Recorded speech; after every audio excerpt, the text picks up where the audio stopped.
Hey everybody, EDGYTIM. How are you? I hope you're having a good week and a good life and hanging out and making it through this pandemic stuff that's still ongoing.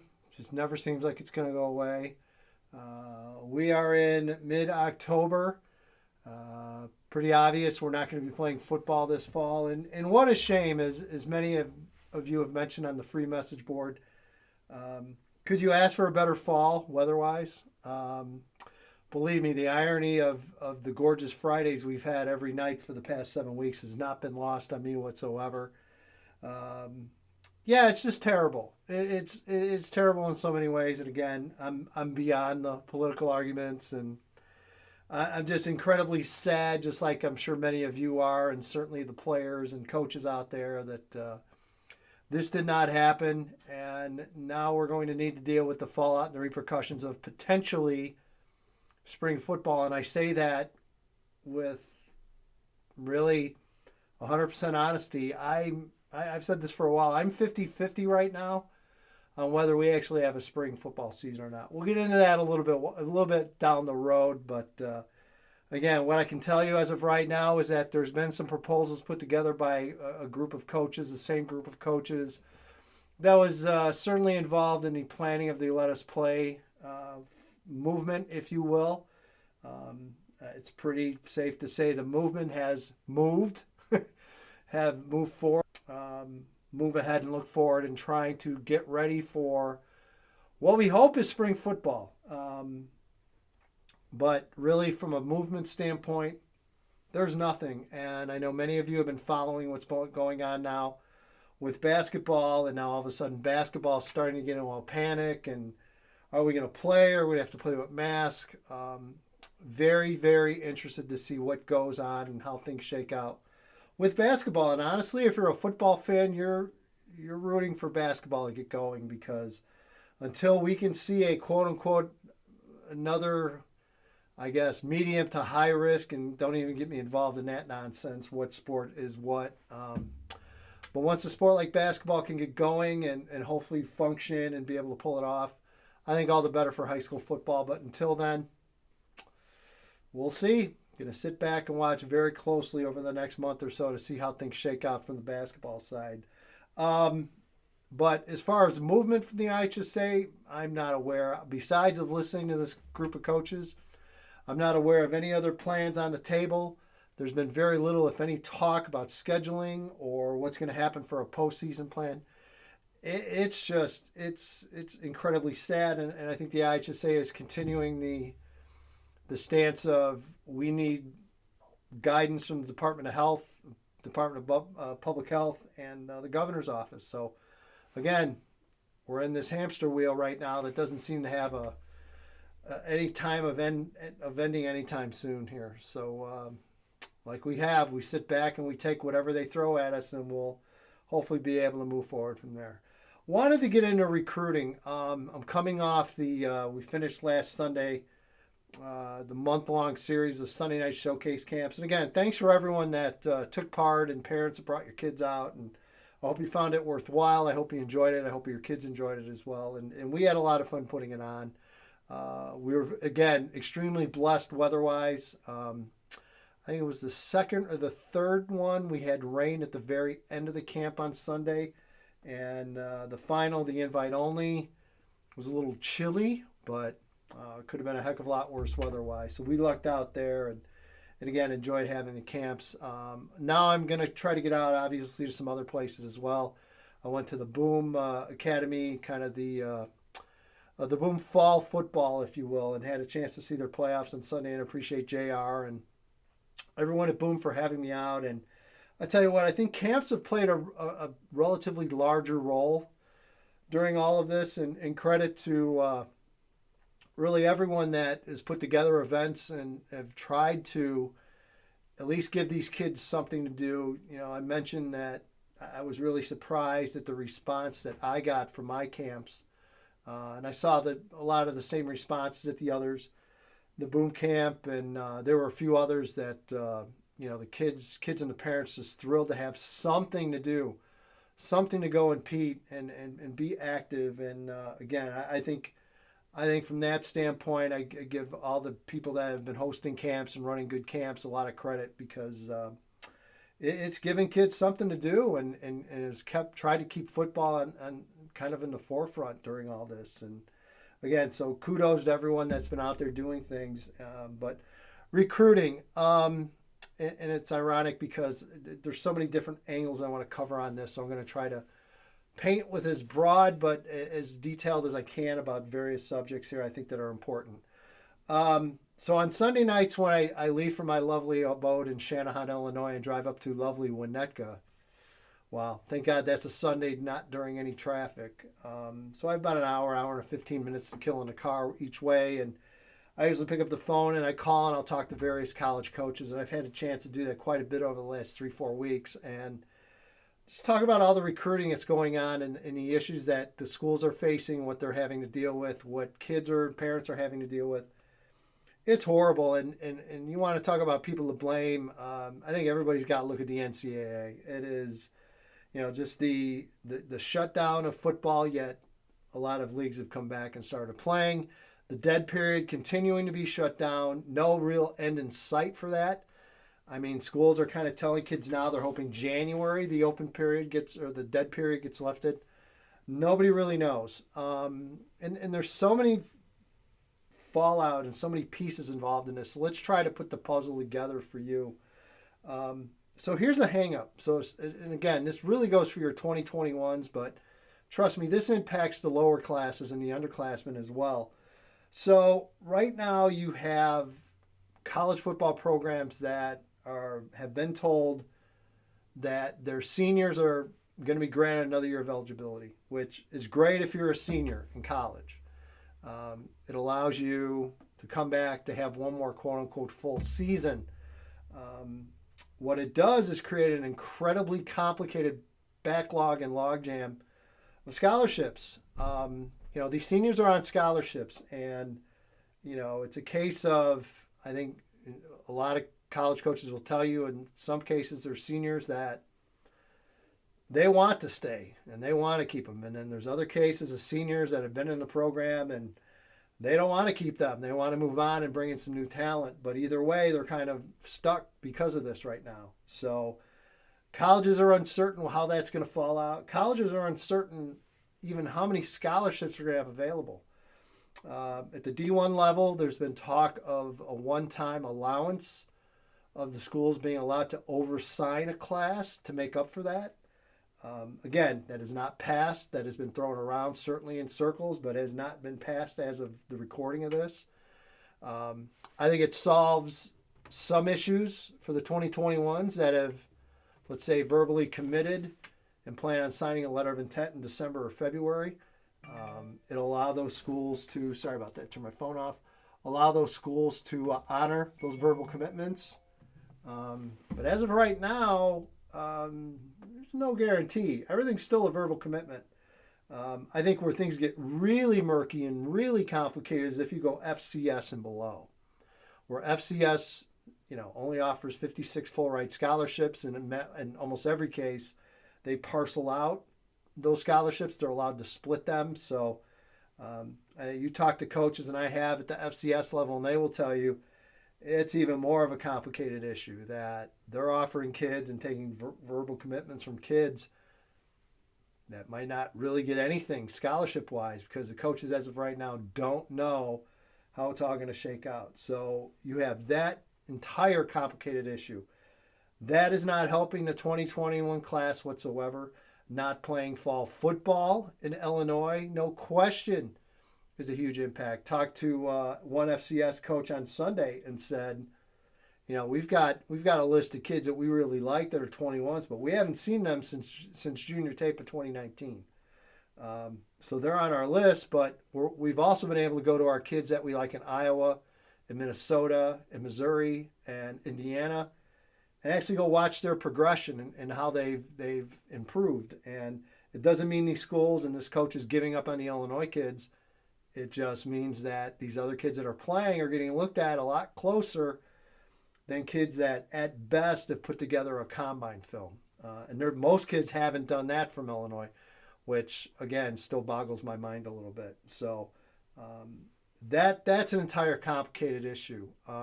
That's not going to get resolved anytime soon until there's more clarification coming from the NCAA of what they're going to allow schools to do, if they're going to allow them to oversign for the 2021 class. And even if they do allow programs to oversign the 21 class, it's going to impact the 22s and younger, because eventually you're going to have to get back to that 85, let's say for the D1 schools, the 85 scholarship limit. So if you oversign in 21, you're going to have to make up for it most likely in 22. Again, it's a fallout impact of all of this. Again, kids are still not allowed to make on-campus visits because of the dead period. Kids are not allowed to make official visits. What happens in January if they open all this stuff up? It could be really wild. So there's a couple of things to look out for. So December signing period. How many kids will sign in December? How many won't? I think the majority of kids are going to be pressured into signing in December because of everything that's been going on. I think there's a lot of kids out there right now that have given verbal commitments that if they could change their mind and have another option, they would change their mind in a heartbeat.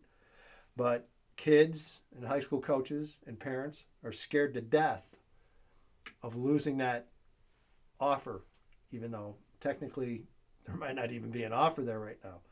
But they're scared out of their you-know-whats to make that decision. So, again, hopefully I gave you a little bit of background on the complications of all this. Yes, it's a mess. Yes, it doesn't help the players. It doesn't help the coaches.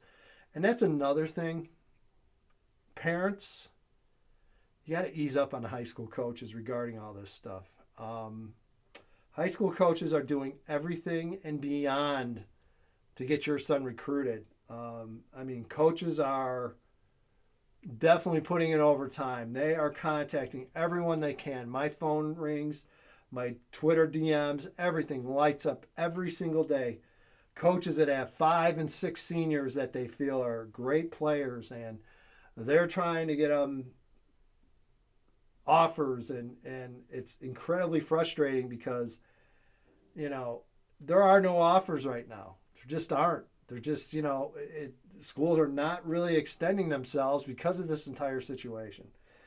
Parents don't want to hear that. They just want to know that their coach is going to help get their kids scholarships. And folks, the high school coach is in the same position as everybody else right now. They have very little, if any, control over what's going on with scholarships and colleges in the NCAA. So by all means, lighten up on your high school coach. There are high school coaches that are out there. Some are very public with helping get their kids recruited. Some, I think, do a great job. Some, I think, have gone overboard. And I think some have hurt their, what I would call their kind of reputation, just continuously shoving kids down people's throats when they, in fact, know the scenario. They know what's going on with the colleges. But they can't tell their parents any differently or are afraid to tell their parents any differently. It's a very tough situation. And I feel for those coaches in that spot, and I explain to coaches all the time. I could write 100 stories on one kid and tell you how great. And there are kids out there that I see at every camp and I see at every event, and they're great. They're great players. They do terrific jobs, and I write it, and I keep writing it. And I keep putting their names out on lists of, here, you got to watch this kid and watch that kid. But you know what? Under this current situation and scenario, nothing's changed. And the offers haven't really flowed in, nor will they. And it's incredibly sad. And I hate being that bearer of bad news. But folks, the reality is that no one can really change the scenario right now besides, as I mentioned, the NCAA, and then we could throw the IHSA and the state government involved in this. But it's a terrible, terrible ordeal and scenario right now. I get asked all the time about rankings. Well, is Rivals going to rank me? And I'm very honest with these kids. I go, look, Rivals hasn't seen any tape of you since 2019. And again, Josh, our Midwest recruiting guy, Josh Helmholt, does a terrific job. He gets out to as many events as possible. But at this time of year, when other states are playing, and this goes probably, I'm sure, for Alan Trio and everyone at the other networks, they're out covering kids that are playing on Friday and Saturday nights and going to practices, and it's just the lay of the land right now from a recruiting standpoint. They're going to focus on other states that are playing because that's what they have to do. They'll certainly try here in Illinois. But again, another part of the fallout is you're not going to see a lot of kids getting ranked right now from the state of Illinois with no tape, no video, no real way to evaluate for them. Yes, I get out for rivals. I talk to Josh literally every day, and I tell him about kids that I see, and we add kids to the database, and we believe in how we do things and how we evaluate. But again, it's a complicated issue. I don't list everyone. I don't write stories on every kid at a camp. There are networks out there that I swear writes an evaluation of every kid at every event, and that's wonderful. That's not what I do, nor do I want to do, because for many reasons. Number one, I probably would sell a lot more subscriptions if I did that, but it's not about that. It's about doing evaluations and finding kids that we believe as a network, and I believe as a publisher, that could play at a higher level in college. So in my eyes, a higher level means anywhere from FBS to Division II football. As we talk about many, many times, this state has averaged about 65 to 70 D1 signings. Throw in another 25 to 30 for FCS, so barely 100 or so. Division II, maybe another 20 to 30. So you're talking 120, 130 scholarships, actual athletic scholarships, that'll leave the state in a year. Writing evaluations and evaluating 600 kids, I think you lead kids on. And the last thing I ever want to do is to lead a parent and a kid on. If I rank a kid, if I list a kid in a watch list, I've done the work and I believe in it. Am I right on kids? Sometimes. Am I wrong on kids? Yeah, probably more than I'd ever care to remember, but I do things for a reason and for a purpose. I've seen networks now doing 8th grade evaluations, and it's just something you'll never see me do. I don't believe in it. I think kids have enough pressure on them at the high school level. People don't realize when they do that how you put a bullseye on a kid that's in grade school. Now, my favorite story is the Jj Mccarthy story. And if Mr. McCarthy, if you happen to be watching this, if I'm wrong, please feel free to correct me. The only time I started writing about Jj McCarthy was when he was at the North Central College camp that Iowa State offered him. I had heard about him. I had seen him on Twitter. Did not really write about him whatsoever because he was still in grade school. Number two, he hadn't seen the varsity level. Number three, I hadn't seen him in person. Well, finally got to see him in person. He lit that camp up. It was shocking. Yes, he was undersized. Yes, he still had a lot of growing to do, but the arm talent was there. Once Iowa State extended an offer, I wrote a story about him. But after that, didn't really write a whole lot or talk a whole lot about Jj McCarthy because, number one, I knew that he hadn't seen the varsity level yet. I knew that Tim Radke was most likely not going to start him at the varsity level his freshman year. And again, you look back, I think Tim Radke did that young man a huge, huge favor by letting him not play at the varsity level his freshman year and take things in. And you know the story. So are there exceptions to the rule? Yes. Really, really rare exceptions. And again, if it means that some kid and his dad is going to, like this writer or that network, that's fine. But again, you put undue pressure on a kid, undue pressure on those parents, undue pressure on the high school coach. So you start ranking a kid in grade school. All of a sudden, this kid goes into high school, the spotlight's on him. He hadn't done a damn thing in high school. He might be the greatest thing in the world, but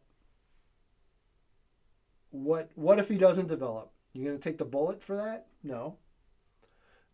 And you've put the spotlight on a kid that I just think anything can happen. It's something that I don't want to deal with. I've never had a desire to deal with. And again, right, wrong, or indifferent, at least you know where I'm coming from.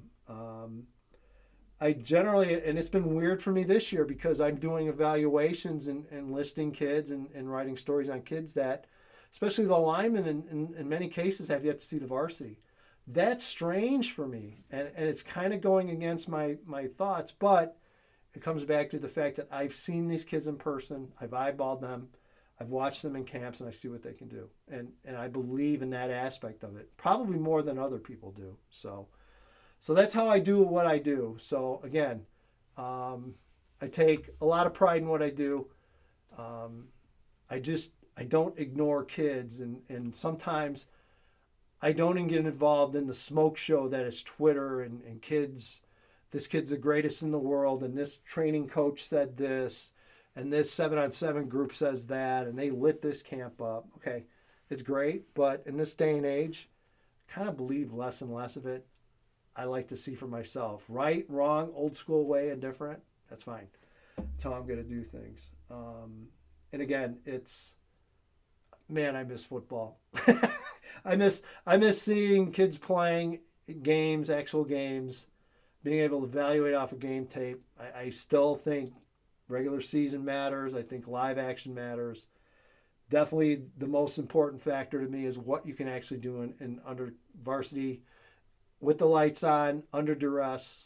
Let's see what you really have. And that's how I do things. And I hope you can appreciate that or at least understand it. I listen to everybody. If you've got a kid that thinks great, please, by all means, reach out. And I tell people that all the time. But just don't expect me to automatically write stories and start the smoke season, because if I don't believe it and if I don't see it, I won't. I'll let you know about it, but I won't. So there you go. I hope this gives you some insight. Maybe not. I don't know. And again, I got nothing against what other people do. That's their business. That's what they do. But I think it's important that people know, even after all these years, what I do, how I do it, why I do it. And I hope I've been able to explain that a little bit. So by all means, hang in there, everybody. Again, if you're watching this, you have access on the pay board, the Edgy Nation board. Hit me up. DM me on Twitter at EDGYTIM. If I'm following you, if not following you, there's a message system through the rival system. You can contact me. EDGYTIM at edgytim.com is the email. And by all means, recruiting questions, whatever you have, shoot it to me. Always glad to answer. So there you go. A little long-winded today, but had to nail some things out there. So thanks, everybody.